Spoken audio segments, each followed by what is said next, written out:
Good morning, everybody. Welcome to today's 1 million by 1 million strategy roundtable for entrepreneurs. To those of you in different time zones, good evening, good afternoon to you all. 1 million by 1 million, as you know, is the first and only global virtual accelerator for technology startups in the world. Our mission is to help 1 million entrepreneurs reach $1 million and beyond in annual revenue. In support of that mission, we've been doing free mentoring roundtables for entrepreneurs since 2008. This is the 671st free mentoring roundtable. And we've worked with hundreds of thousands of entrepreneurs all around the world over the years. And most Thursday morning Pacific time, like today, we are on, even except holidays, except when I'm traveling. I do it from abroad as well, but we are, most of the Thursdays we are doing this. Let me give you a quick overview of what to expect. Remember, this is a safe working session. We are completely on your side, and the only agenda is to help you deal with your roadblocks, address them, and find paths forward.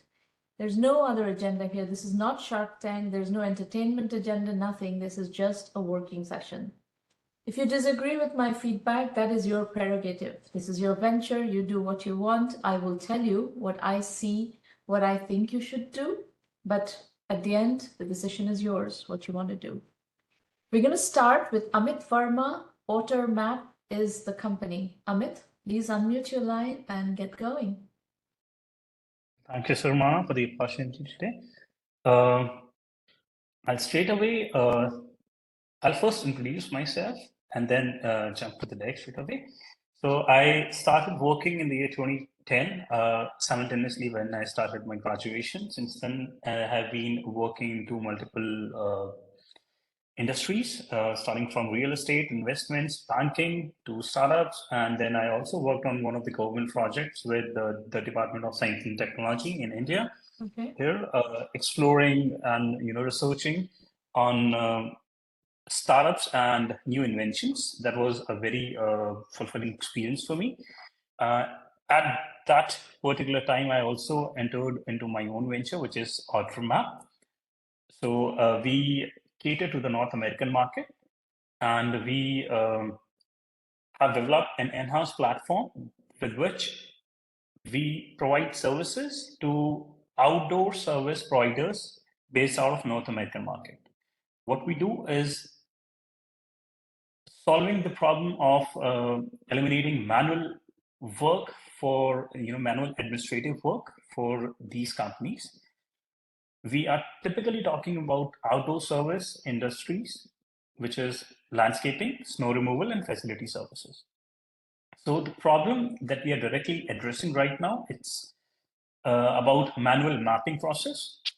When these companies have to bid on a new contract, they need to quantify what service or what material they're putting into a site. And to evaluate that thing, they need a map. They need to know how big is the area and what all consists on that landscape. So previously, before technology came in, they used to do it manually until the year 2008 or 2010. Then came Google Maps with better imagery. So they started using Google Earth and Google Maps as an alternate to do it manually or semi-manually, as you can say. But that was something which was in-house to every organization that was utilizing or using technology and adapting to the change back then. So this industry is very big. Around $200 billion worth of business happens every year. That's the market cap. And there are huge players in this industry. So anyone who's adapting to the new technology has to make sure that they have enough efficient resources in order to map that amount of area. So again, seeing the minimum wage and the time which goes into manual mapping, it's huge. Back in 2010, there came a few companies who were providing solutions, but again, that was manual for the companies who were using it. So it was basically a platform, and they had to manually process the measurements using satellite images. In 2020, there came, a few more companies, including Ottermap, who transitioned this process into an automated process. Before us, everything was happening manually, and once we came into the picture, we automated the process by providing a system wherein the user can just simply put in the address, the extent of the area that they want to map, and put in the features that they want to map. So, Okay, so that's Amit, your solution is fully based on satellite imagery based data? yes. So it is based on aerial imagery and satellite imagery both. It works with both things. Okay. We process. It's a GIS-based solution, so we process that imagery, and basis the findings, we outlay that data on a map on an imagery. It's a three-step process. You simply need to enter the address, select the information that you want to bring out of the map, and just submit it once you are done. So once you're done, this is what the submission looks like. So as a user, this is the initial submission that you put into the system, which is all all set up done by us. And what you get in return is the next slide, please. This is the kind of information that we give to the user. So this is a ready-to-use map which has quantifiable information. You have precisely every information that is over there on this property, basis which the service provider will be able to calculate the volume of the volume of the work, the manpower that will go into this, the time that will be spending on the property, and the material also. Okay, I think Mohan will be able to relate more onto this, because in most of the part of the world, it's a very unorganized industry, but specifically in Europe and North American markets, it's a very well organized, and you need to have a license and certain registrations to operate into this space. Okay, this is one of the case studies that we put into the direct about the time and the quality of the output that we can deliver to one of the users who was the early adopter to our solution. Amit, is Rocky Mountain Custom Landscapes a paying customer of your product? Yes, it is. Can you discuss, how much are they paying, and how are you pricing this deal? Okay, so for us, since this is demand-based product, it's not something that that they'll be using regularly. As in, so in case of CRMs, in case of ERP system, it's something which the organization has to rely like throughout the year, all the time. They have to interact with it every day. But in our case, since we were we were in a very early phase, people do not really bet onto new systems or new companies. Therefore, we kept it very simple. You pay for what you use. So it's a prepaid model as of now. What we have introduced and how we are charging customers. You put in $100. There are certain $100 worth of credits which are assigned to you. Basis the size of the property, we will be deducting relevant credits from your account, from whatever you have recharged or you have put into the system, and accordingly you can use it. So how it do you starts from like minimum of $2. $2 per evaluation per Yeah, so minimum amount is $2 a map, and it can go up till like $100, $1,000 a map, depending on the volume that you're bringing out of the system. So previously, the map that I showed you would be worth $15. Okay. Okay, so that's a pay as you go model or a prepaid model, as you can see. So this is the feedback that we got from different users so far. We are very focused on the customer experience and customer service. We so far, since it's a B2B setup, we haven't spent much onto the onto marketing, but we have been able to retain 100% of our customers so far. Okay, so right now what you're sharing is the TAM. Do you have currently? 6 customers, 6 paying customers. 6 paying customers, okay. Yeah. And those 6 paying customers gave us a business of $31,000 in the last year. $1,000? $31,000. $31,000. Okay. $31,000. 6 customers, $31,000. Yes. And is it So, evenly spread, or is it like one customer dominating the usage? Yeah, so it's 2 customers dominating. 2 customers dominating, okay. And what do we know about these 2 customers that are dominating the revenue line? So it's what's specific about them? So one of the customers who's dominating this, like more than the other one, they are a national business, as in like they're operating into different states in the United States.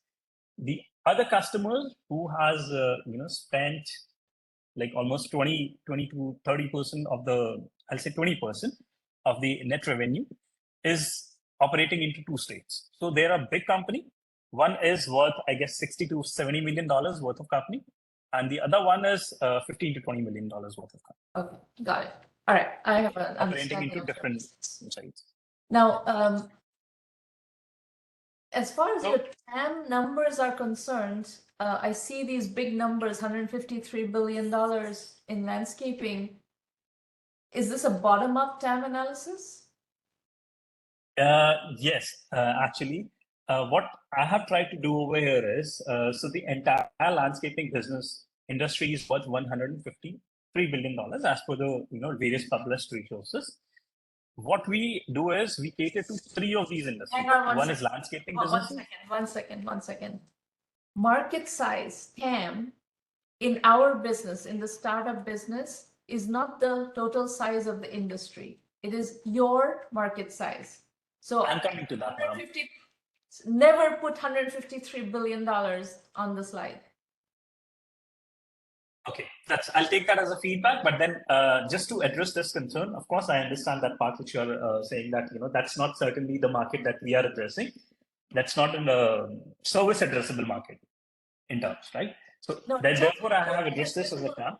Total, for all of you who are listening, I'm not going to repeat this for every presentation, but I'm going to tell you what you need to pay attention to. Total available market is bottom-up TAM analysis. It's based on business model, pricing model, and the number of customers you're going to be servicing. If you had 100% of the market, that is the definition of TAM. Okay, bottom-up TAM. And that's the number you should put on this kind of slide. Don't put these industry size numbers, because that means nothing. No one cares. So that's just file that away for all of you who are doing TAM slides. I'm not getting anything out of this. Okay, so this has to be from bottom to top, as in like the average paying customer, and then we need to multiply it. Yeah, I got that. Okay, so right now, if as you said that as you already asked, that there are 2 customers who are dominating the entire thing out of 6. So if we exclude them, I guess the remaining 4 customers would be spending 30% of the entire chat. So 20,000 goes to 20 to 25,000 goes to 2 customers, and the rest 5,000 goes to one of the customers. So very quickly, my first thing that stands out based on what you said is that you have 2 great customers. We should understand those 2 great customers and model an ideal customer profile based on those, and create a go-to-market strategy focused on that ideal customer profile, and the positioning needs to be derived from those customers. This is your action item number 1. Okay. The other customers, it depends on, and you should do a TAM analysis based on just that ideal customer profile. The ones that are dominating your revenue line right now, do a TAM analysis based on that kind of customers. That is your ideal customer. So how big a business can we build if we went after that kind of customers? Then we'll deal with the same exercise with the other types of customers. There may be multiple segments within your the 30% revenue, 20-30% revenue that is other customers. We have to analyze all that and figure out whether which segments of those should we go after. But your action item number 1 is model those 2 customers, do a full ICP analysis, TAM analysis, go-to-market strategy based on those. Got it. Thank you. Have any other questions? I'm going to let you all ask more questions when I finish the 5 presentations first, but one last question from you, Amit, before we move to the next presentation. Do you have any questions?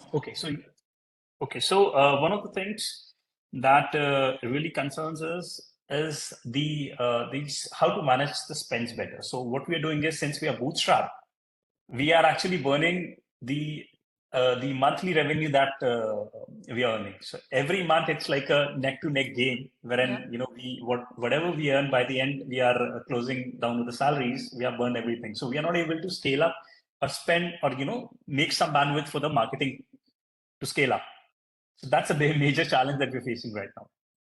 Yes. How do we handle that? At the same time, if you do this, if you do your go-to-market strategy right, precisely. See, good go-to-market strategy is not spray and pray. Good go-to-market strategy is very precise positioning, precise targeting, precise go-to-market strategy. That's what we focus on. And that's the way to scale a bootstrap business. That's the way to scale any business, but that is definitely the way to scale a bootstrap business. So hold that thought. I will explain, use 1 million by 1 million for your strategy work. You are very welcome to join the program, and I'll help you with figuring all that out. Thank you, Mana. Okay, Karan Birpali. Oh, we have 2 people from Delhi today. Great. All right. Yeah. Karan. Hi. Hello. Yeah, just before the slide, I'll just give my introduction, right? So this is Karan. I'm a 2020 graduate from IIT Delhi. It's a premier institute in India, so it's a thing to call the college name, right? So yeah, apart before Pukaar, I have built some social products. So I've been into the social causes network for a while. Before this, I have built a toxic gas detector, which have been saving salt farmers' life in Gujarat. And apart from that, I have also built as anti in remote village areas. So that's what I.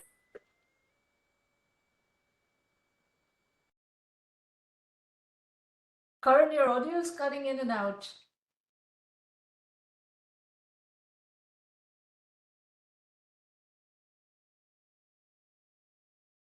What's going on? Karan, can you hear me? Your audio is cutting in and out, and video has disappeared. If you have bandwidth issues, turn off the video and just use audio. Should I move to the next presenter and come back to Karan? Let him figure out his technicalities.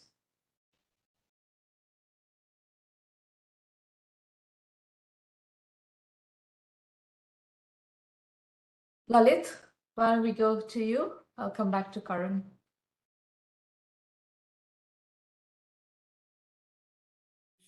Can you hear me? Am I audible? Well, yes, I can hear you. I'm not going to use the earphone. So thank you, Shramana, and thank you, Maureen, and glad to be on this panel today. So my name is Lalit Kumar. Very brief background about myself. IIT and IM graduate, been in the industry for more than 20 years, especially working on the sales, business development, go-to-market with, large tech consulting firms. And then I've also worked with mid-sized IT services firms in my career. And regarding Adventuronomy, so this I'm calling it, this is as an accelerator for adventure and life experiences.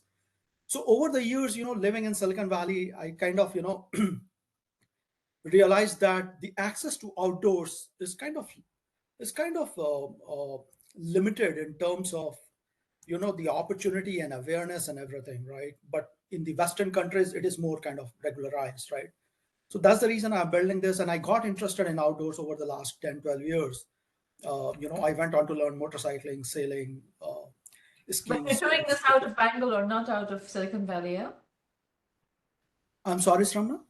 You're doing this out of Bangalore, catering to the Indian market, not the Silicon Valley market. No, I'm thinking catering to the US market to start with. Okay. and I'm based in Silicon Valley. I don't know why it says Bangalore. So Okay. yeah. All right. Yeah. Keep going. Yeah. Can we move to the next slide? Yeah. So I'm still at an ideation phase, kind of, validating the business model, right? And also looking for the right engineering team, technical team. So I'll quickly go over, the problem, the solution, the market opportunity that I see, and the target customer and customer acquisition and so on and so forth. So the problem, as I was articulating, currently the outdoor adventure options are kind of highly fragmented across numerous websites, right? Say if you have to go on a mountaineering, trip, you want to climb Mount Shasta or Mount Kilimanjaro, there's no kind of a central platform. It's fragmented. You have to do your own research on the Google and Yelp and so on and so forth, right?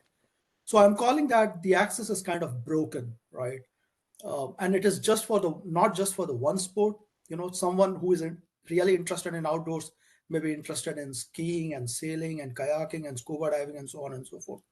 So my idea is to kind of, and also I see that there is an insufficient technology integration, right? Most of the current websites are either like for booking trips, or if it is focused on the outdoor adventure sports, they are very, very kind of, primordial, right? So that's the problem I see.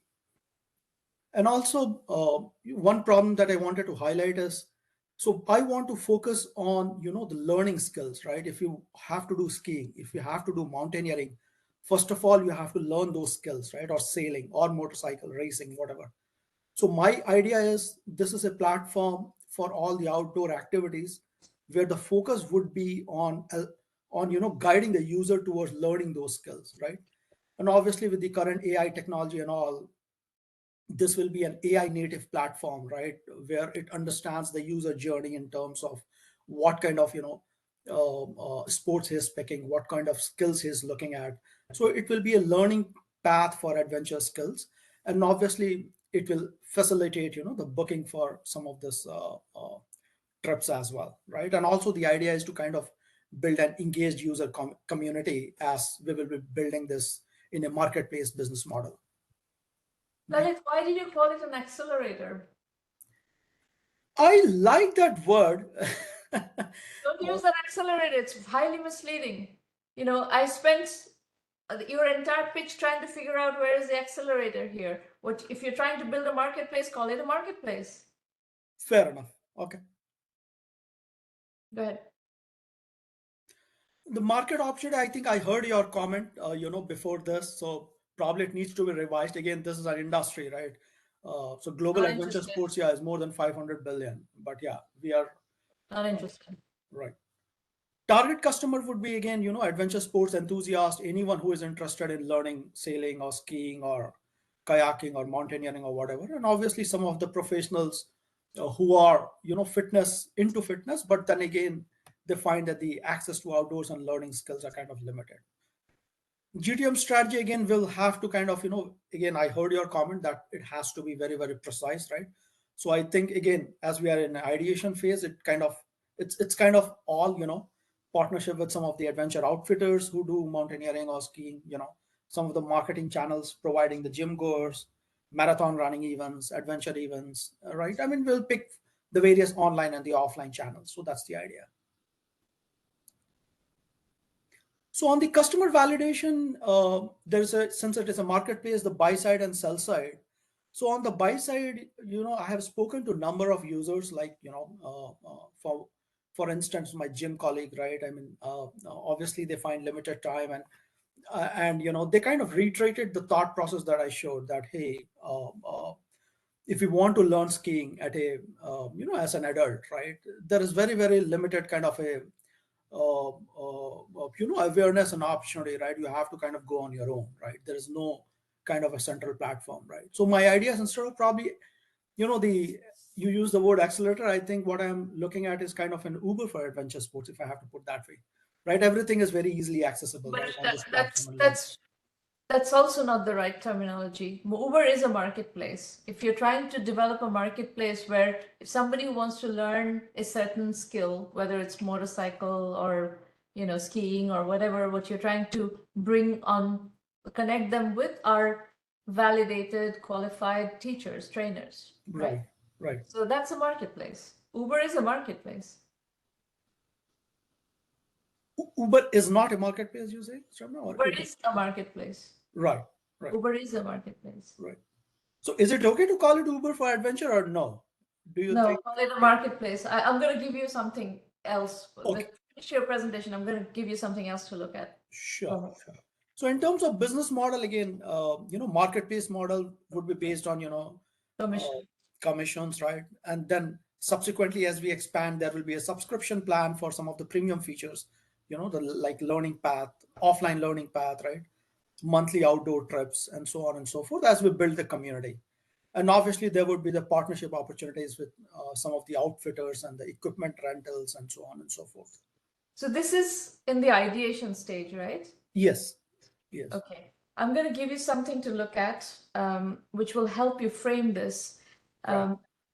If you go to our website, go to the blog. Maureen, can you pick up the Web 3.0 equal to 4C plus V plus CS, P plus VS article? And cut and paste. So what she's going to cut and paste, you'll find that on the blog as well in the hot topics area. This is a framework that I wrote about back in 2007. I observed the same thing that you observed, is that the web is highly fragmented. And if you want an integrated user experience, you need all of these different pieces in one place. And so I came up with this formula, Web 3.2 equals 4C plus P plus VS. The 4 C's are context. In this case, context is outdoors.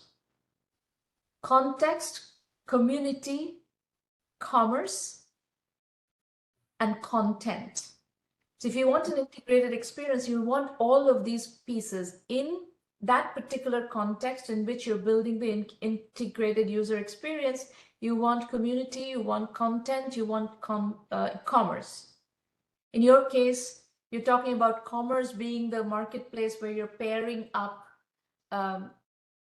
trainers with learners and taking commissions from that. That's your commerce element. There could be other commerce elements where there is retail, selling of goods and so forth. So those are the commerce business models. Content, in a site like this, there's bound to be a lot of content. It could be content that you produce, you publish. It could be content that your members in the community publish. Could be user-generated content. There is bound to be content. And then there's going to be community. The whole point of all this is to bring a community together that can do stuff together. Maybe it's like, Himalayan outdoor club kind of people want to set up shop, set up an instance here, and maybe you have facilities, technology elements with which a club like that would manage their operations and bring their members and so on and so forth. So you think through how you want to engage people who already have offline communities who may want to use your platform to, Yes. enhance the user experience. Then there are two more things. P is personalization. You need to understand your users and be able to cater to them on a personalized level. And VS is vertical search. Again, people are looking for different things. When they come, they're looking for different things, and you need to make searching for whatever it is they're looking for easy. So that's the Web 3.0 model. You can look at my writings on this topic. I have written quite a bit. You will find various examples. If you dig in the blog, you'll find tons of examples on this Web 3.0 model that will give you ideas in your context. I've written it in different other contexts, but you will see the thought process and how to bring that thinking into your venture. So what is your question besides what feedback I just gave you? What other questions do you have? Yeah, can you go to the next slide? I think I had the question slide. Here we go. Yeah. Should it be marketplace-based business model or community-based, or both? Well, I think based on what you've said, marketplace is a very good place to start this. So if you want to start monetizing as quickly as possible, if you can create a certain amount of buy side and sell side come to marketplace, by the way, has very specific ways of building a marketplace. So if you want to build this as a marketplace, you need to pay attention to how two-sided marketplaces are built. Right. In the 1M curriculum, there's a whole section on how to build marketplaces. So if you decide to do this, you can join the program and learn from that curriculum as well. TAM analysis is something that you're going to need to work on. That's something Right. you're going to need to model how, depending on what business model you work on, what is your revenue model, and how you calculate TAM is something that you have to work on. I can help you with that, but it is something that has to be done. Will it be a good candidate for VC funding? That question cannot be answered until you do that analysis of what is going to be your TAM, what is going to be your business model, pricing model, and TAM. And those are, very critical elements of whether it's a venture fundable company or not. What's the best way to incorporate AI or agentic AI when building this? I would start with the Web 3.0 model and see what features and functions lend themselves to agentic AI. Personalization certainly does. Usually, I did a fashion company back in 1999, and my whole point was, if I walk into a Saks Fifth Avenue or a Neiman Marcus, I have 5 floors of merchandise to work through. Only a very small subset of that applies to me, based on my size, my style, my colors, etc., my designer preferences. So give me a personalized store. Don't give me 5 floors of merchandise. Give me a personalized store that applies to me, is relevant for me. So that was a great use of AI. That's perfect AI use case. So you have to figure out what is the user experience that you're going to build, and then apply or identify where you can put in AI, agentic AI, etc. Again, I can help you, but you're going to have to run this through a thought process, organized thought process. Sure. Fair enough, Sramana. Just one last question, right? Coming to TAM, right? The market sizing. See, this is a marketplace model, right? And the idea is to kind of twofold. One is to obviously cater to the existing outdoor enthusiasts who are into adventure sports. But the second idea is actually to expand the TAM, to get more people interested in outdoors, get more people, go out skiing, learning mountaineering, sailing, and so on. And that's the platform I'm providing in terms of, helping them pick up those learning skills, right? Or You those have to make assumptions. However you frame your TAM model, you have to make assumptions, and you have to be able to defend those assumptions. Especially if you're looking for financing, you're going to have to defend whatever assumptions you make. They have to be credible. Got it. Sounds good, Sharma. I'll answer more questions after we're done. I saw a note in the public chat from Manish Biani. Hi, Manish. Good to see you. Smrana, it was my turn, right? Yes, it was your turn. I'll go back to you, Karan. Yeah. What is the problem with your connection? Is there a bandwidth issue? Not sure. It just got off. It dropped you? Okay, go ahead. Right. Uh, so just continuing after the introduction, right? Pukaar. What is Pukaar? Uh, just to give you a context, Pukaar in Hindi means a call out, just a cry, right? So that is what Pukaar means. So Pukaar basically is an AI-driven platform, that converts baby cries into meaningful insights, and it helps parents, understand whether the baby is hungry, angry, uncomfortable, or most importantly, are there any early signs of infection or illness, right? Okay. So that's what Pukaar is. Again, why we are doing this, and is it a bigger challenge or not? Coming to the problem, right now globally 5 million deaths have been happening, right? And out of that 40% just account for the delayed diagnosis. And from this 40%, and why is that happening? Because you imagine, when a baby cries, what do? We try to feed the baby, we try to make him sleep the baby, and if nothing works out, then we rush to a doctor, and then we think, I have to go to a doctor, right? So what's happening in that period of time is you're losing time. And for a baby, for an infant, 4 to 5 hours is a big chunk of time, right? Very low, less immunity. So 5 hours is a crucial time for a baby, right? So you can just move to the previous slide, right? That's where I am. Yeah. Yeah. So right now, parents only do these hit and trial methods, talking to their grandmothers, the ancestral knowledge, and the hit and trials, right? That's what it is. And because of that, these deaths have been happening. And that is where, we come in. That is where our mission comes in. We want to save this 30% of the lives, which are just because of delayed diagnosis. So we want to identify these infections earlier, and we want to create a journey where a user can reach to a doctor early, or maybe if we can do a pre-assessments there. We don't want to be doctors, but we want to be a catalyst in the journey where we can make them reach earlier to the hospital, right? So that's when you move to the solution. That's what we are doing, right? So, and platform which can detect infections at an early stage, and also aid you in your day-to-day life, where you can also identify your emotional cues and change your reactive approach to a more proactive approach. Everything starts when a baby starts crying right now, but then you have to change that reactive approach to a proactive approach. That's our mission is. And how we do it, basically we have our patented AI models which can decode your baby cries. We have our assessments which work on standardized WHO and ICMR, Indian Medical Research Organization based guidelines. So we can do a pre-assessment before you reach to the hospital. And Mhm. the awareness part is we give you alerts and tell you, as your baby grows, your milestones, and the risk alerts that you should check for. So Karan, that's what we.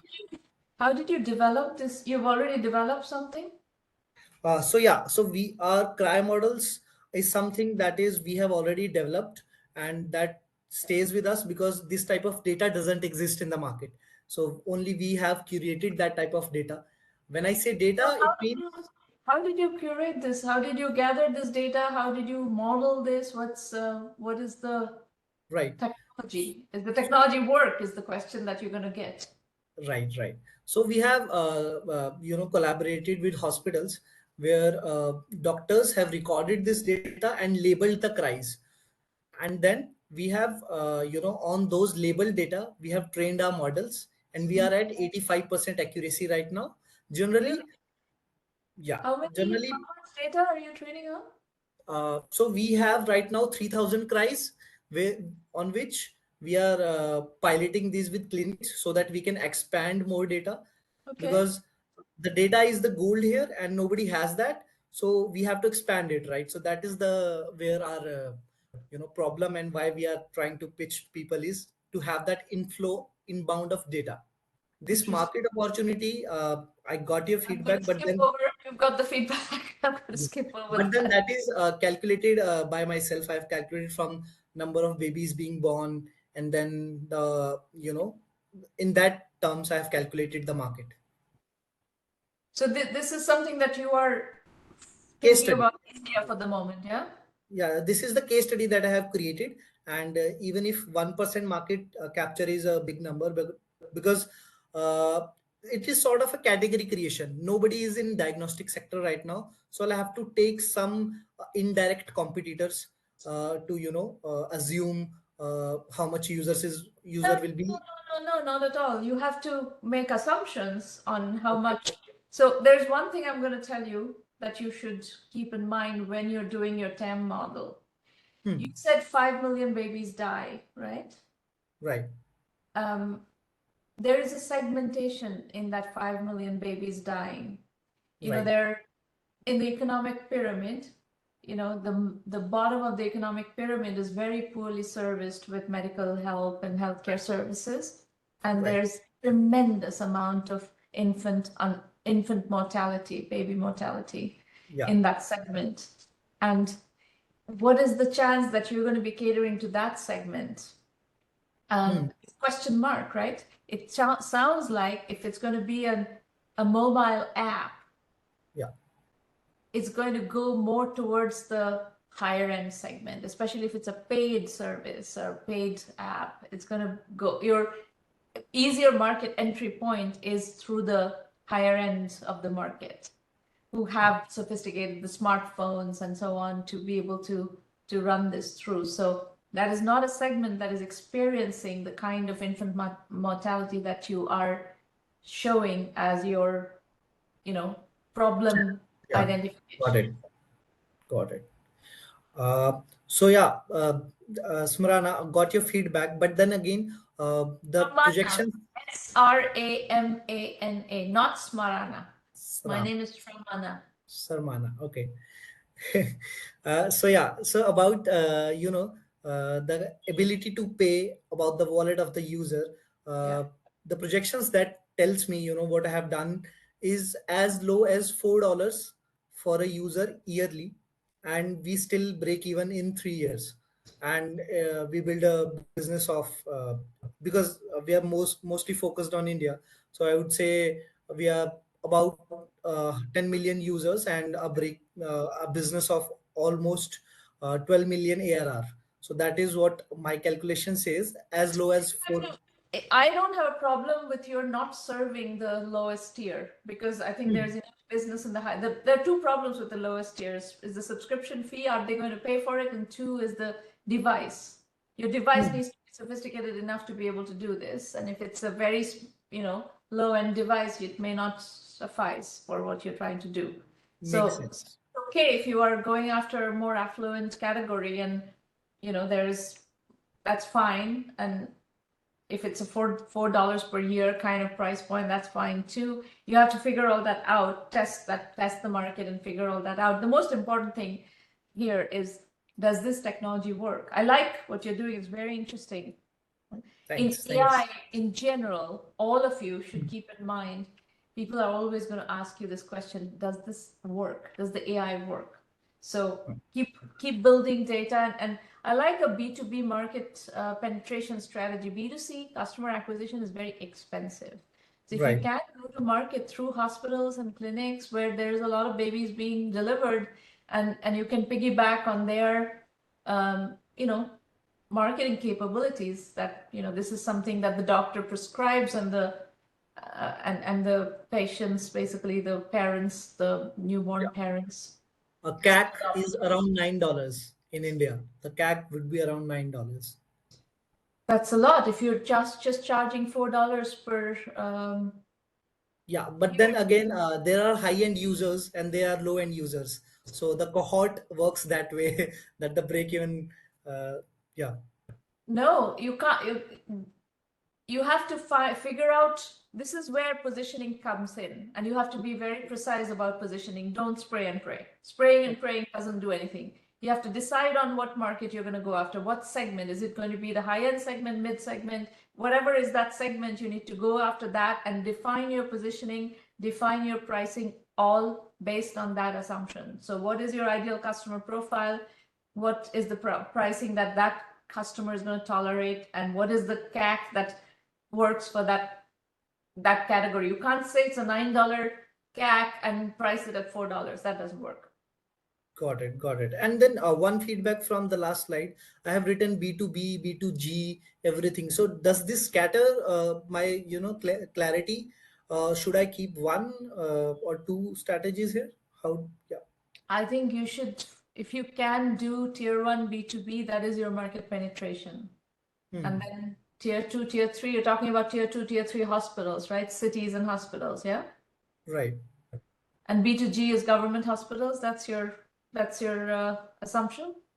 Yeah. So basically, the second, feature is assessment model, which kind of is a pre-assessment before you reach to the doctor. And in government hospitals, the ratio is very bad. A doctor is to patient. Patients have to wait outside, so they can just do the assessment outside, and they can prioritize the emergencies. This feedback we have gotten from the doctors, that we are not able to handle so many patients. The question is going to be budget.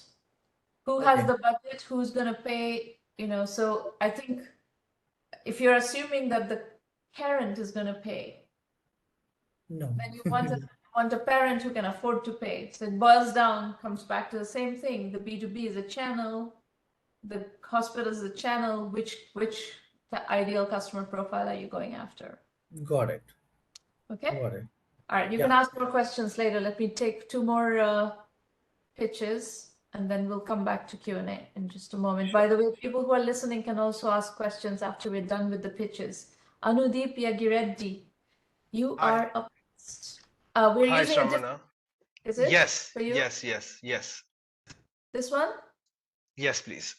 Okay, go ahead. Okay, please. You can keep going to the next slide. Where are you located? I am in Bangalore. Okay, go ahead. Okay. So I'm not going to have time to go through this entire deck in detail. I thought I would be controlling it, so that's why there's like a lot of movements of things inside. So I'll explain to you things at a high level. I want to keep most of the time for Shravana to please give me feedback. So the aim is like I'm trying to build out my deck so I can start raising money from marquee investors. And this is kind of like a work in progress story. The reason that I also had to change. Is it a concept or is it a business? Are you already in business or is it a concept? It's a business, Okay. So but you it's have built on a concept. You already have customers. Yeah, I don't have investors, but I have like a few users. Paying users, customers? Yes. Okay, great. All right. Keep That's going. where we learned from. Okay, so so what we're building is so we initially started off with thinking about building AI agents for interviews. Now, AI agents for interviews is a fairly saturated market. There's a lot of people who are building in this space, but it's still a massive market. It's a $2 trillion market overall, so it's a good market to play. So we initially built in that space. So essentially, it's like how everybody else is building it. You connect a simple API call, and we did a lot of user research, and through the user research we understood that most of these other AI agents, they're trying to replace human recruiters, or not replace human recruiters, replace their expertise. They're building vertical agents where they're like, I have trained it up, trust me, and like you basically like can use this product. And in doing that, you are kind of destroying the expertise that recruiters have gained over time, recruiting people about what actually makes for a good candidate. So we fundamentally re-architected the product to make it such that the hiring managers, the recruiters can go in and add the evaluations that they want. So an evaluation is like, these are the traits I'm looking for. I'm looking for, if you take a developer role, I'm looking for somebody who writes flexible code. I'm looking for somebody who's curious. I'm looking for somebody who's detail oriented. When you have these evaluations at every conversational turn, that means every time the user asks a question, or so the AI agent interviews you by asking you a question, you reply with an answer, and at every conversational turn, all of these evaluations run like mini agents, and these mini agents are looking at the interview and giving you feedback about, on this criteria, what additional questions would I need to ask to judge whether this person is curious, or does this person write flexible code, and all of that. And all of these contribute questions to a question pool, where there's another agent who's kind of deciding which is the next question to ask. So it's highly dynamic interviews. Even if you have the exact same starting point, it's kind of like engineered intelligence. So this was resonating well with customers.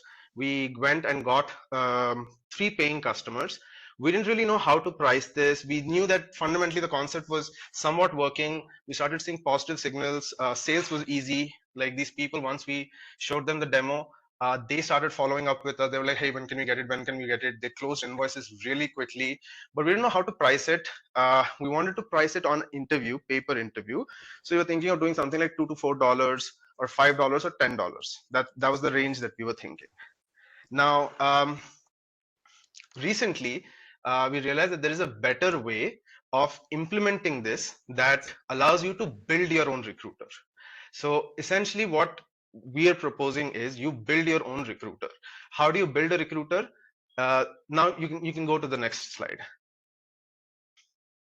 So you build your own recruiter in 3 stages. There's a pre-calibration stage, there's a calibration stage, and there's an autonomous operation stage. So next slide, please. Keep switching slides every 10 seconds. So in the calibration stage, you are setting up the initial conditionings of the agent. Like what is the job description? What is the job that you're going after?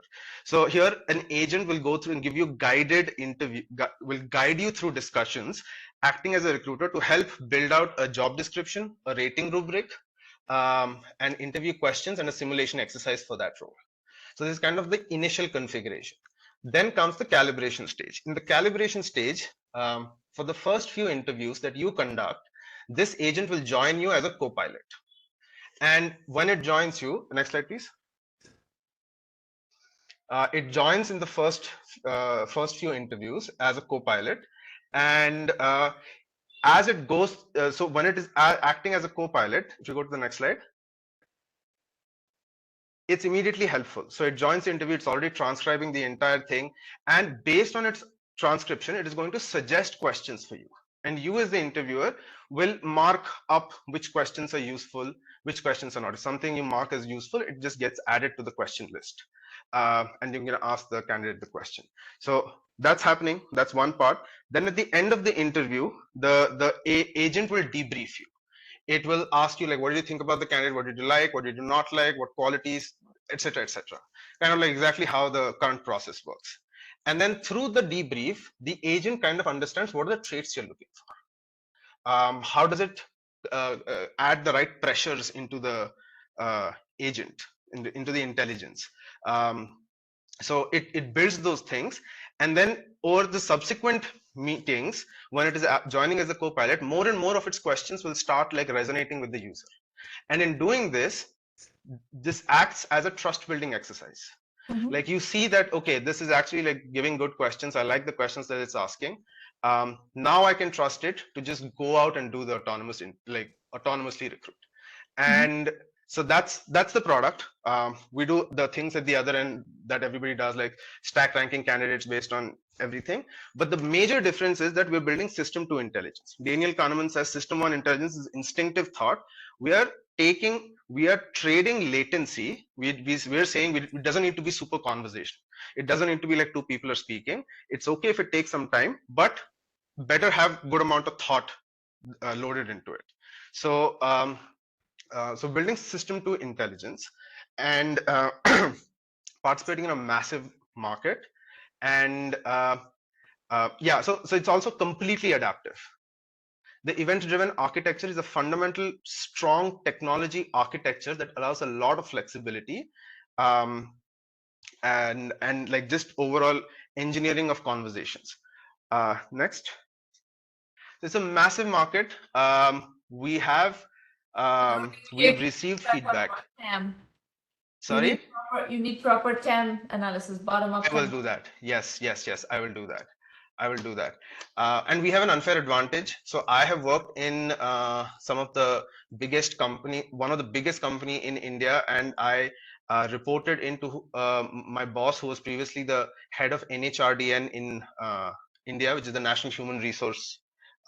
It's a body that has all the major HR people participating in it, and he was the president, and he wrote my recommendation for my college. And so through him and through all of the people that I've worked with, they are now working as the head of CHROs of many companies across India, some major big Indian companies.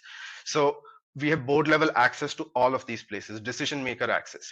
The second advantage that we have is we have a very strong relationship with somebody who has worked in the services industry in the US, and they have incredible amount of goodwill, and the people that they know are working across services companies in the US. And services companies are a really interesting way of distributing, because they give you backdoor access to Fortune 100 companies. Because when they need people, they ask these people to place them, and there's a double interview that happens. Like the firm first interviews a technical candidate, then the Apple also, for example, interviews them. So there's like a lot of delay that happens there, and these are very high value times that are being lost. So but this gives you a very interesting backdoor access to Apple and like all of these really big companies, because if they see value in the product, they'll start using it internally. It just acts as a inbuilt demo. So that's kind of what we're going after. I think this is just one more slide. So business model is $20 to $40 per interview. Correct. It's a per interview business model. Yeah. because that's the value that we are saying we're going to add. We're saying we're saving your best resources is time.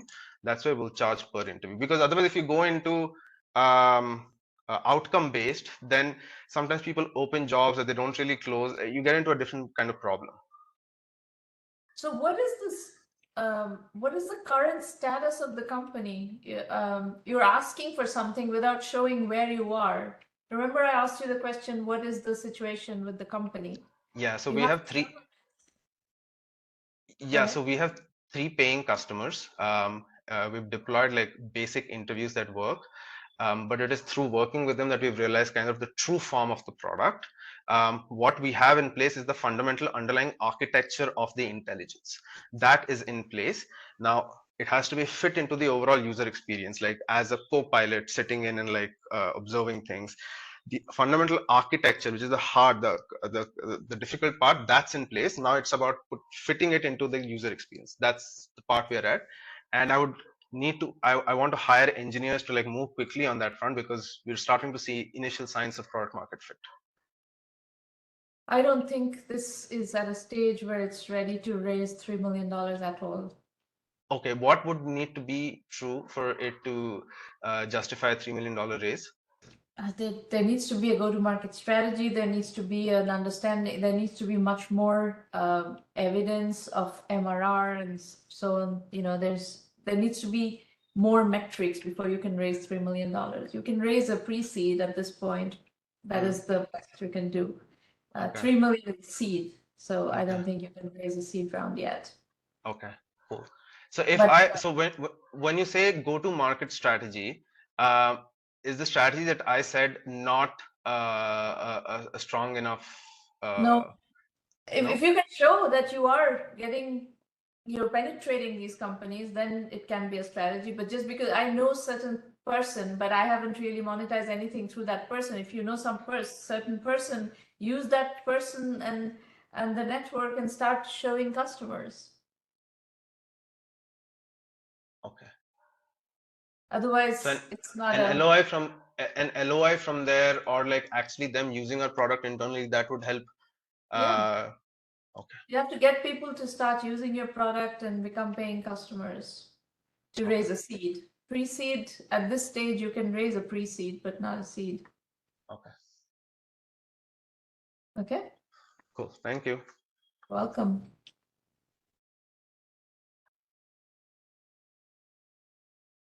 Deepika Sinha, you are next.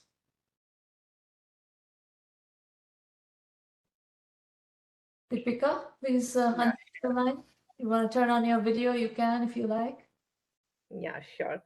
Thank you so much, Shramana. Have I pronounced it correctly? Yes, you have. Congratulations on your baby. Thank you so much. And hello, everyone. Congratulations, Deepika. Thank you. So, without further ado, I will just start with introducing myself. I'm from Bihar, Darbhanga, and I have a engineering background. I worked for startup for last 12 years, and currently I'm on a maternity leave. So what's the best way to like contribute something to the society, or which will contribute for my like future, like my kid? I'm little nervous because I'm just out of touch from last 6 months, but please don't mind. We are not here to judge you. We're trying to help you. So don't be nervous. It's fine. Go ahead. Sure. Um, Here I'm solving a universal problem, like which every parents can easily relate to. Like finding a good tutor is simply impossible. Like for a kid, you will find a reliable skill teacher, but it can be time consuming and very frustrating. And even if you find any teacher, it can be pricing issue. There's too, like some teachers are too cheap to be true, and some tutor may like charge you fortune. And how to actually analyze that whether you can trust that teacher or not, because you are letting your child into someone like who will like whose credential will decide the trajectory or learning trajectory of your kid. Yeah. And without credential or review, how you'll decide that? But again, another problem is popular teacher are never available, and even if you find them, that there is limited subject option also. So how to do Deepika, that? is this, are we talking about tutors who are going to be teaching in person or tutoring online? Like it will be a hybrid model. Initially, we will start with the personalized approach, like teacher. Like I'm looking for a teacher who can come to the home Okay. and teaches one-on-one, and then it will be an online approach also. Like if someone prefer that someone can teach them online, it can be available that. So I'm looking for a hybrid approach over here. Again, market opportunity, I'm just going to skip over because every single one of you are making the same mistake, which is not going for bottom-up TAM analysis. So please internalize bottom-up TAM analysis. If you need to learn what it is, go to the curriculum and learn what it is. Yes, actually, while you were giving some tips to Arun, I was making a note of that how to analyze that tab. So I'm surely incorporate them in my next next meeting. So yeah. So let's talk about Zomato. Like we have too many options if we are finding a partner, life partner like Shadi.com. Uh, if we are finding someone for dating, cute like Tinder and all. But what about teachers? Like if we have to find a teacher for our kids who are most precious thing in our life, so there's not much of flexibility, there is limited subject option, and everything is there. So how to do that? Shramana, if you can move to my previous slide, where I'm giving the solution, like before that. Yeah. So I'm looking to create a platform that will be a provider accountability to all the teacher. It will be a transparent that which will provide a standard pricing where there will be no hidden fee, and also there will be a review from the parents, and it will be an end-to-end learning thing. Like the parents can review their task that is given to their children, and in return they can remark their feedback to the teachers. So it's like a end-to-end solution for this ultimate problem that every parents is facing now and then, because already the parents are facing so many hassles. Why to add one more? So that is one. I'm trying to find out the solution for that. It is still in the ideation phase.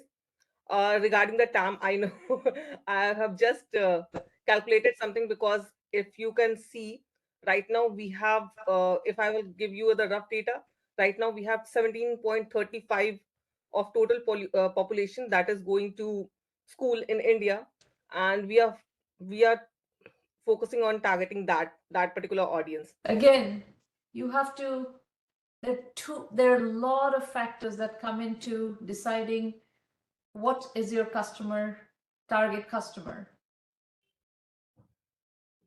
There are many segments in school going population in India. There's a tremendous segmentation there.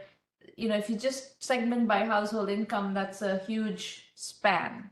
You have to pick a segment and design your product to that segment, position your product to that segment. You cannot, with one product, one offering, you cannot target that entire population of students. It's not possible. No product will ever be able to meet every single segment's needs. But with pricing in particular, your pricing is going to be good for one segment, it's going to be too high for another segment, it's going to be too low for another segment, etc., etc. So all of that needs to be worked out. So positioning, all of you, remember, positioning is critical. You cannot build a business without very precise positioning, and precise positioning requires a clear understanding of competitive positioning. What you are talking about is a segment. Tutoring is a segment where there's been so much stuff going on in India and around the world. So you have to do very thorough competitive research to figure out where is the gap in that market that warrants another tutoring venture. And the same thing with Anudeep, you are going into a segment that is very crowded. VCs hate crowded segments. And if you cannot really clearly articulate how you're going to compete in a crowded segment, how you're going to position and why it is warranted that you go into a crowded segment, there is no chance of things getting funded.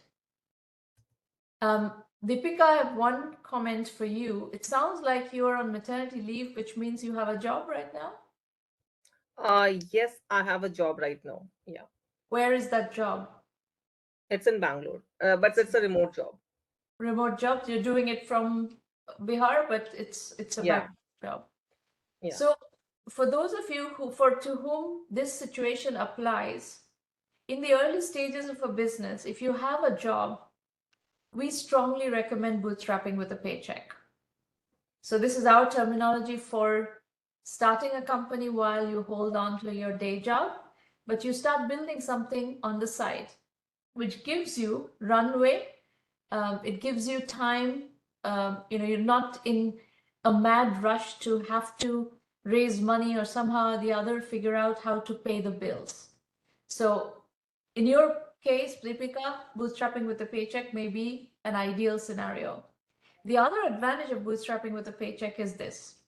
If you decide that you're working on a product or a service that is in a market that is already very crowded and already a lot of VCs have invested in a lot of competing ventures or related ventures, and it's going to be hard to raise money, you could still build a bootstrap company in that segment.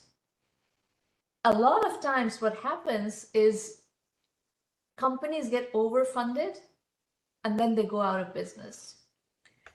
We call it death by overfunding. In a scenario where in a market there's a lot of death by overfunding scenarios are happening, the bootstrap ventures end up the winners. So, because bootstrap ventures don't have the luxury to waste money, they have to be much more disciplined and customer focused and build in a very streamlined, cost-effective, frugal way. They often end up being the ones who can sustain a long-term business building process, whereas these death by overfunding scenarios just basically crash and burn. So keep that in mind as an option, especially those of you who are doing bootstrapping with a paycheck. This is a very reasonable option to consider. Okay. So I will take more questions. We do have more time to take questions from all of you who have pitched or anybody who's listening. But I'm going to spend some time explaining to you how to use 1M1M first. So hold your questions for the moment. I will open the floor up for questions in just 3 to 5 minutes. So 1M1M, how to use the program. Everything is virtual. Anybody from any corner of the world can use this program. Everything starts at 1M1M.com. The premium program is our full acceleration program. If you want this kind of opportunity to talk to me on a weekly basis, the premium program is your best bet. That's how I provide the strategy consulting, mentoring, coaching, whatever you call it. It's interactive feedback on your project in these roundtable formats. And the other piece of this is a curriculum. See how all of you are tripping on this bottom-up TAM analysis? Bottom-up TAM analysis modeling is actually quite complicated. So there is a curriculum module on that you can learn from, and then we're going to have to iterate on your model and figure out something that is defensible. You can plug in any numbers in your spreadsheet and come up with a model, but that's not sufficient. You have to be able to defend that model. You have to defend your assumptions. You have to be able to convince investors that what you're saying is something that makes sense. In addition, when you are ready, it's the premium program which gives you access to our investor network. We work with hundreds and hundreds and hundreds of investors, and they are, they invest in our companies, they review our deals and so on. So, and there is this notion that we emphasize quite a lot, which is called investor entrepreneur fit. Just like you're looking for product market fit, there's also this concept of when you're selling a fundraising round to investors, your project has to fit the investors' desires to invest. Some investors invest only in SaaS and they're not going to invest in marketplaces. Whereas if you have a marketplace deal, you have to find an investor who's comfortable with the marketplace business model, and so on.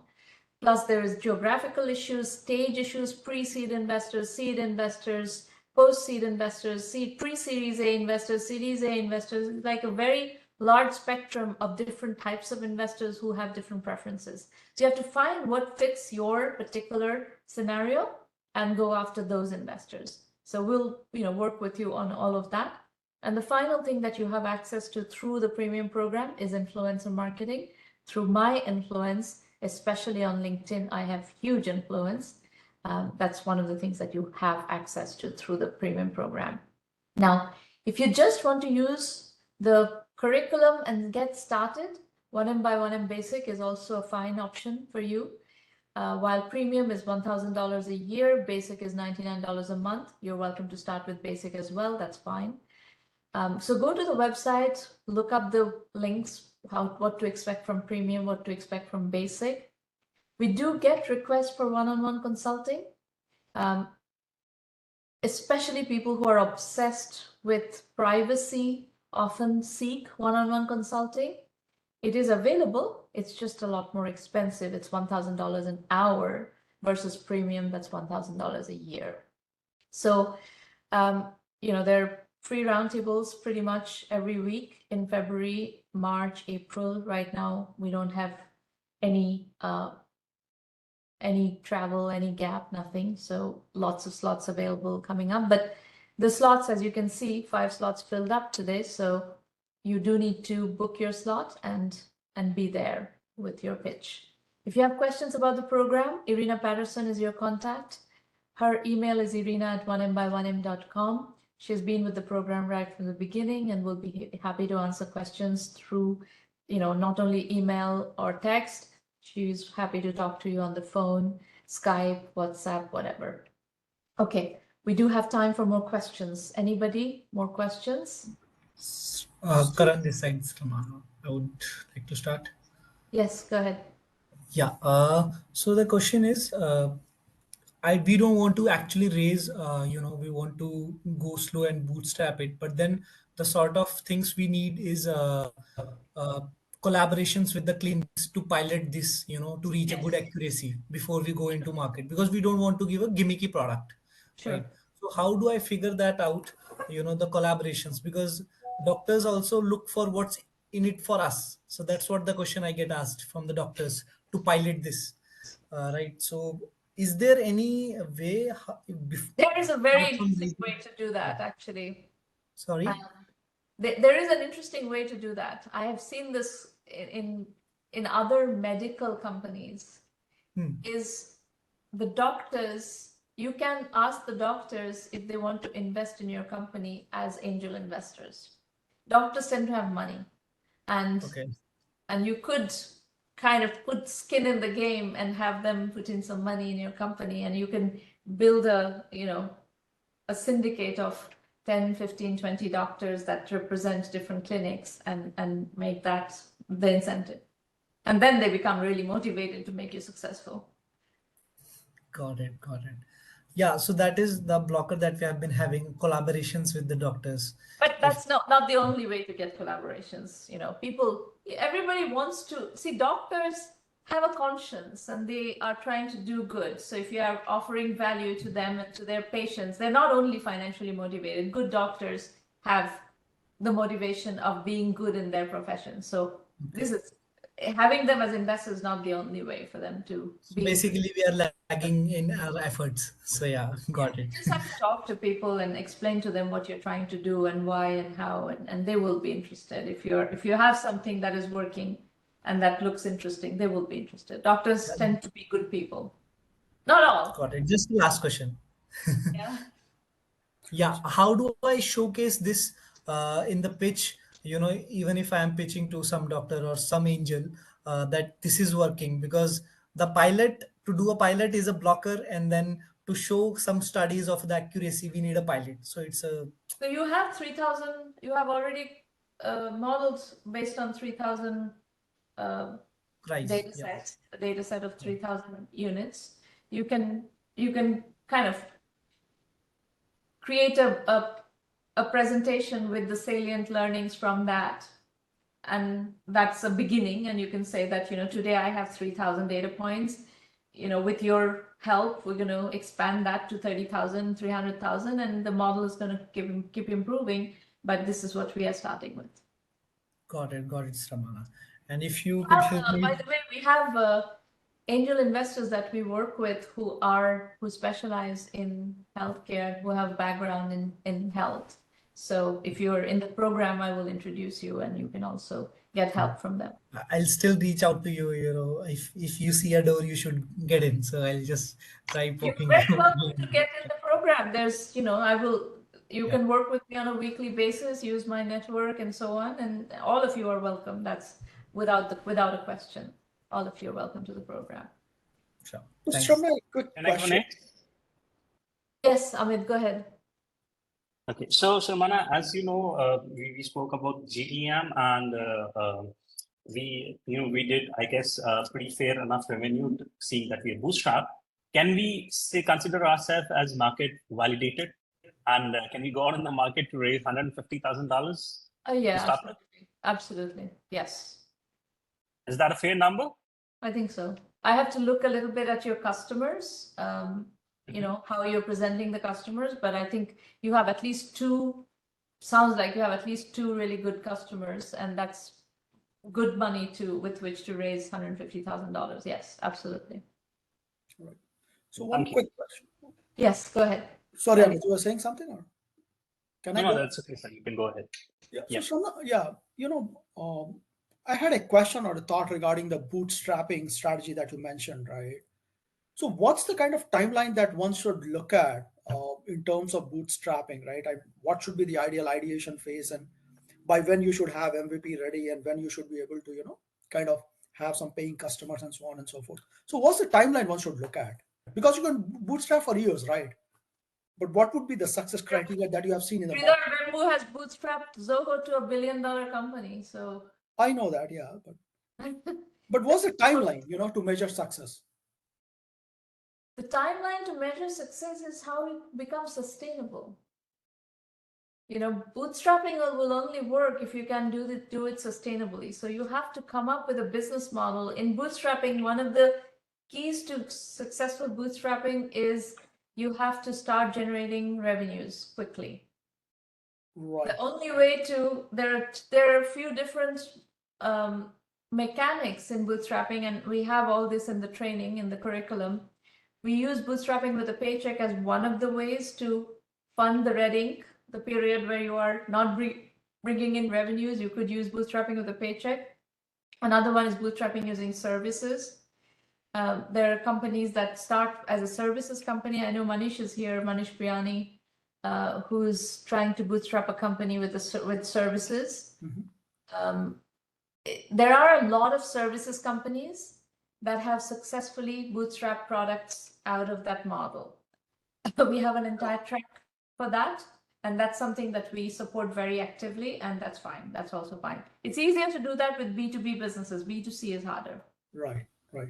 And what's the timeline one should look at? 6 months, 1 year, to start generating revenue? What is the ideal benchmark that you would suggest based on your experience? Sooner the better. Sooner the better. Okay. Up to a year? You have to then sustain yourself for a year. Right. Okay. Fair enough. So I think it's kind of a personalized as well. Okay. Fair enough. I get it. Very personal. It is very personal. It is extremely personal. Absolutely. Got it. Yeah. Got it. Thank you. The advantage of B2C in a bootstrapping with a paycheck situation is B2C is not about a lot of enterprise customer meetings and stuff like that. So if you're working nights and weekends on your venture while working a job, it's easier to do that sometimes it's easier to do that in B2C mode, because B2C is, you put stuff on the web and people are going to order on mobile and people are going to start using your product.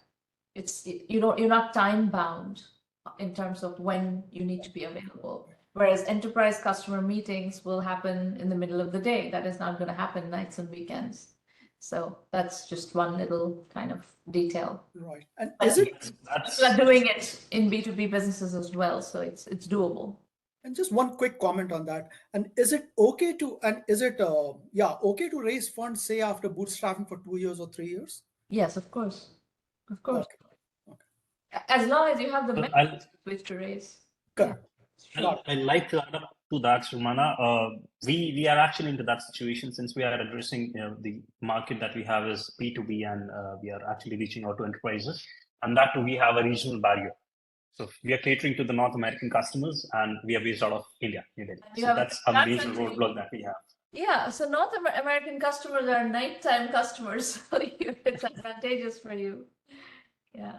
Yeah. But then it's really not the time of the day, but it's more of since we have started with a service model, and that's just something just to start with. We are just scratching the surface. We see immense opportunity over there. There is a lot of automation that people have been exploring. There are tons of companies who are working already to automate that side of the business.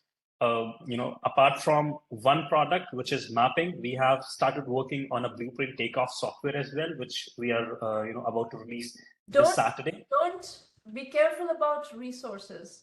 Don't do too many products without having one product reach some amount of scale. Don't go. How do we define that scale?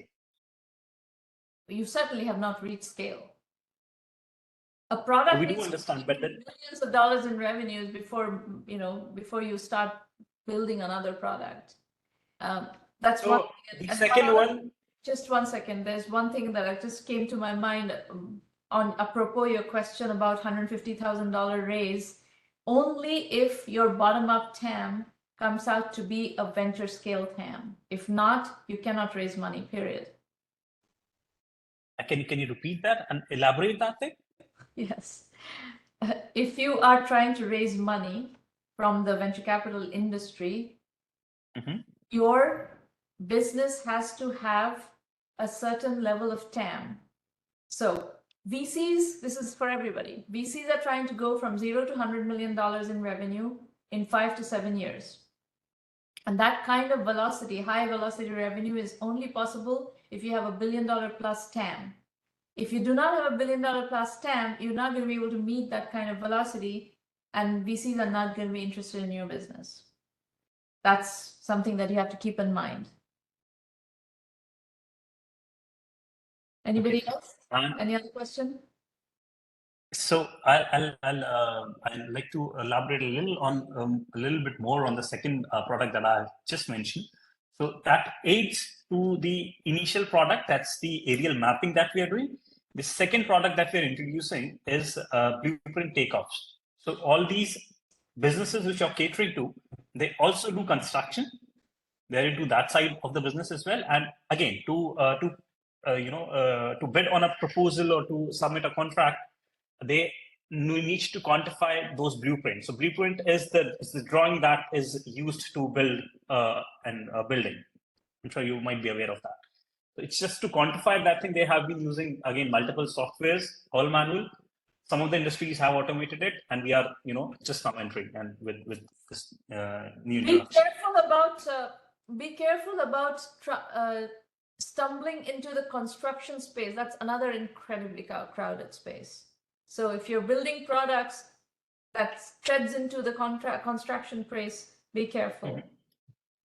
Shalini, you post a question. I'm happy to pick up your question. Please do not send it privately. Put it publicly, and I will read your question and answer. Or Maureen can also make you a panelist. Maureen, I think Shalini is trying to talk. If you could please switch her to a panelist, that would be great.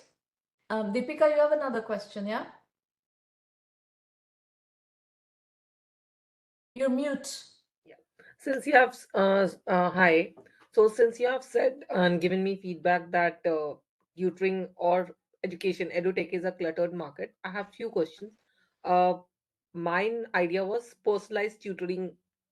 So I just want to know your feedback, how you see personalized tutoring market evolving in next 5 to 10 years. Like, what's your take on that? It is also very crowded. So you need to do your comparative analysis. I'm not going to sit here and do your comparative analysis. You have to do thorough research on what's happening in the market, who's doing what features do different products have, and where is the gap. That is your job. Okay. Personalized tutoring is happening Khan Academy is doing a superb job in personalized tutoring, and their products are, there's a ton of, are you familiar with Khan Academy? Yeah.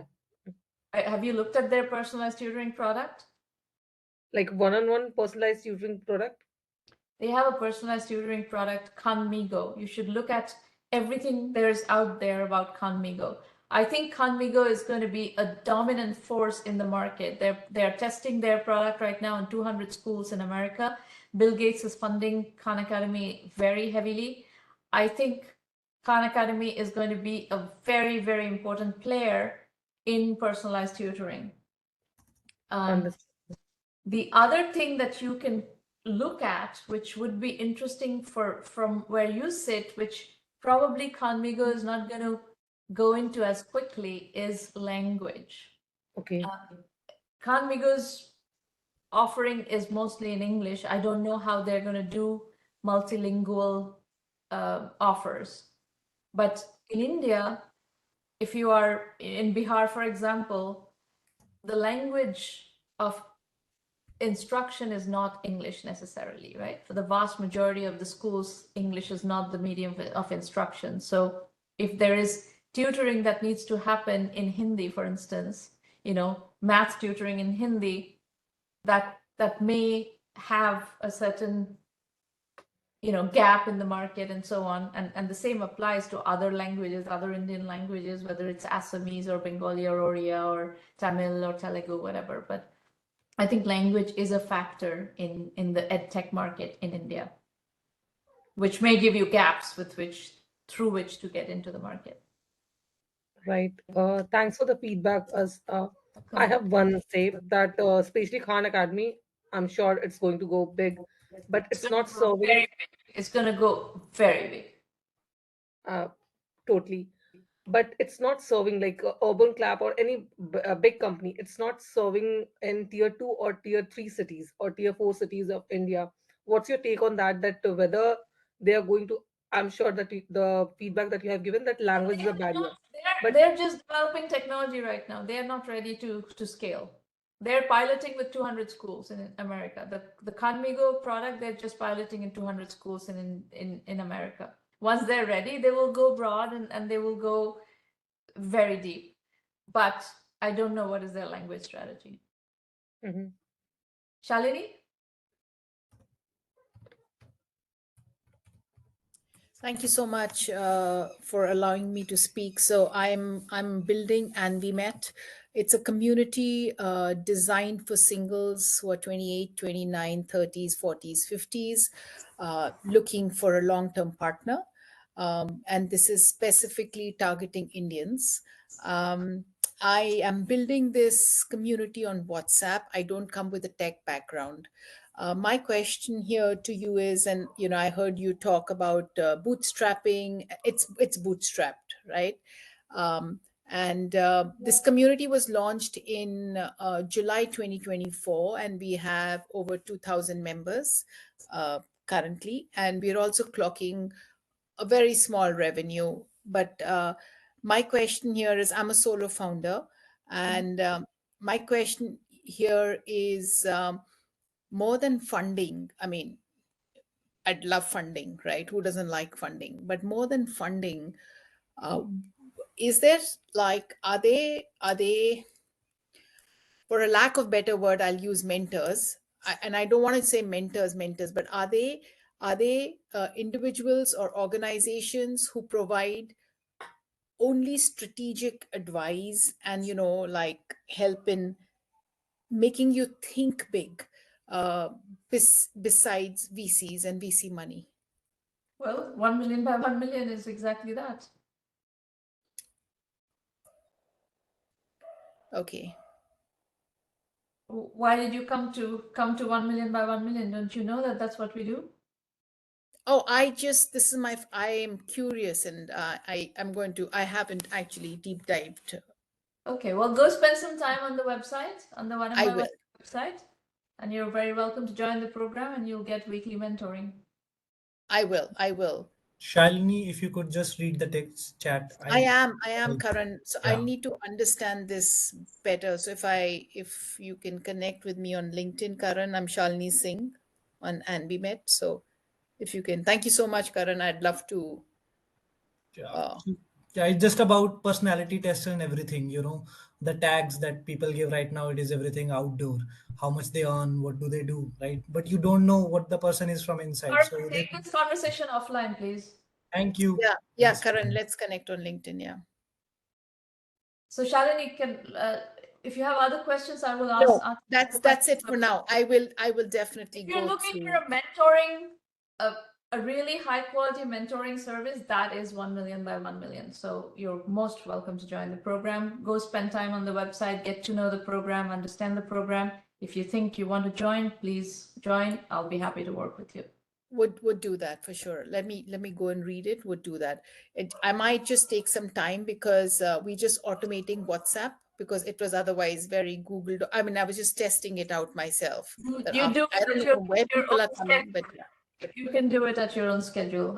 You're not, I'm not forcing anybody to do anything. Just go do it at your Sure, own I schedule. will definitely do that. Thank you so much. Anybody else? Any other question? Okay. All right. Well, great roundtable. Learned a lot. I hope you guys learned something too. And I will see you next time. Bye. Thank you, Shravan. Bye. Thank you, Thank you. everyone. Thank you, everyone.